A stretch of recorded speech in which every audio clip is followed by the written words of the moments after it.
So I think there's 1% of the world are thought to be psychopaths. The first thing to say is that, it's a spectrum. I don't think it's as simple as we like to believe that, don't we, from movies and things. This person's a psychopath, this person is not. That's an empath.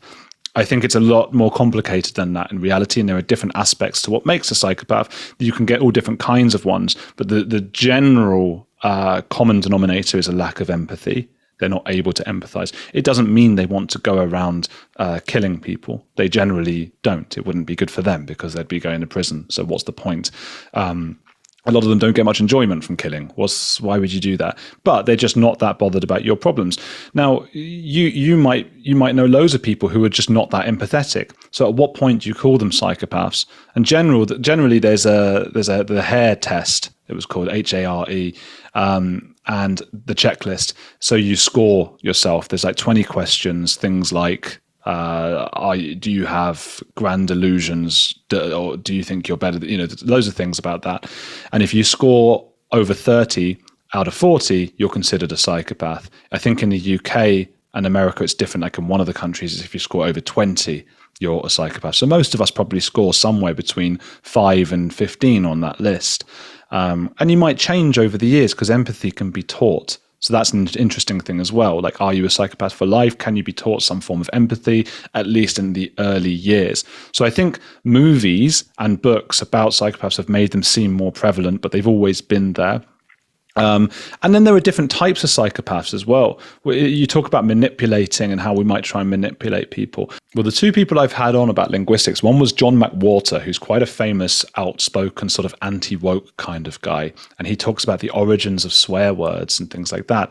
And then the other person was Professor Lera Boroditsky, and she's just an amazing, fascinating woman. And she talked a lot about whether languages that we learn can change the abilities we have in our brains. So there's a tribe in Australia that she went to visit that are able to use directions in terms of north, west, south, and east.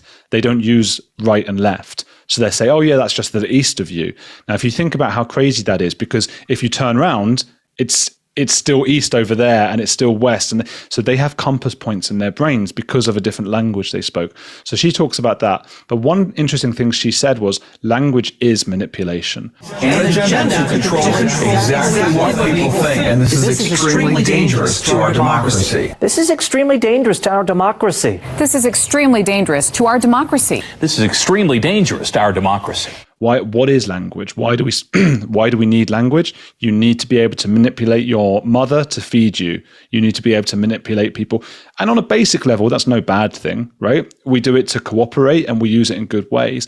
But I would say we are all manipulating one another, even in a tiny form or in a huge way, like psychopaths might do. So then there are three main ways of manipulating because we want status in our lives. So I had a guy called Will Storr on the podcast who talks about the status game, and all of us want status. That's what we all need. The reason we want status is because if you were in a tribe many, many years ago, we had 200,000 years or 300,000 as like hunter-gatherers, right? That's a long time for our brains to evolve to fit the tribal way of living.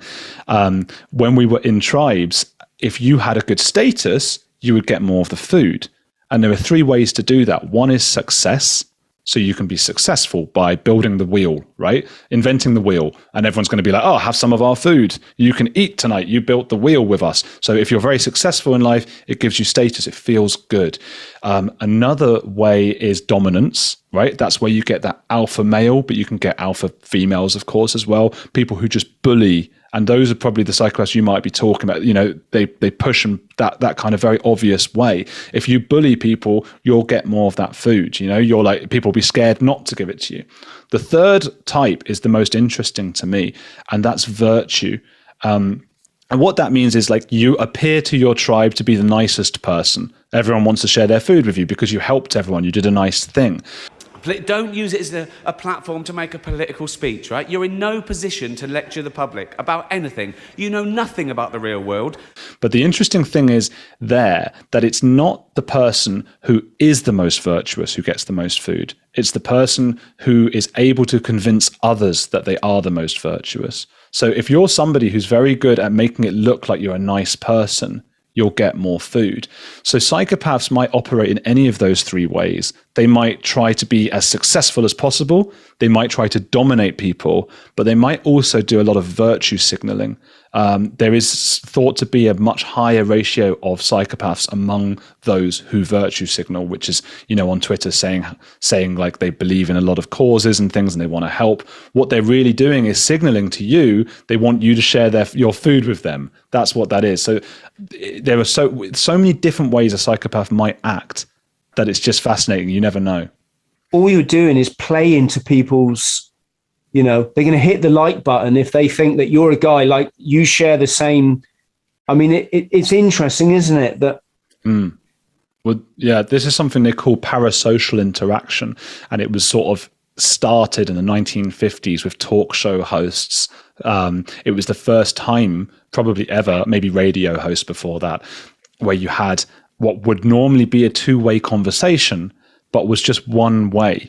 This was a new thing after 300,000 years of evolution of man. Well, we've been evolving for longer than that, but 300,000 years as humans.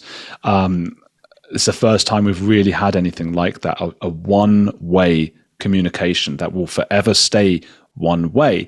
And the best hosts were good at something called parasocial interaction, which is this ability to make the person watching them feel as though as it's a two-way conversation, feel as though they are friends with the host. And that became this really fascinating phenomenon. And it's why we love celebrities and we feel like they're our friends. If Leonardo DiCaprio suddenly walked in, my brain wouldn't fully understand because it would look like it's a mate of mine. And I'd go, oh, hi, Leo. And then I'd have to remind myself, he doesn't know who I am. He's never seen me, but he seems like my mate. And the talk show hosts, of course, they're even better at this. And people who are good at podcasting also tend to be good at cultivating this kind of parasocial interaction. It's what you and I do. And it doesn't mean we're faking things. It doesn't mean that necessarily, but somebody could do that. So that's the interesting thing there. And that's why YouTubers are always, and particularly the young ones, talking about the word authenticity. They're saying, I'm so authentic, and they'll get into YouTube wars with other YouTubers and say, oh, he's fake, he's inauthentic, because authenticity is the thing that everybody is after. Because where do we get it? Everything in our lives seems so fake these days. Everything is planned and acted. So when you find somebody online who you relate to and you go, that person's being real, that's like, a diamond, that's a gem. You want to keep that. You want to keep that relationship, but it can be cultivated, for example, by psychopaths, by people who are very good at manipulating people who are in real life, like you say, you know what I mean. All of them like frothing at the mouth, falling over, imagining that they're having like exorcisms. The exorcist closes the door behind me, and he's got 5 of his mates in there. It was a very scary situation for you. His entourage had blocked our access. And he just comes up to me like he's in a movie, and he goes, he's having a go at me about the Falklands.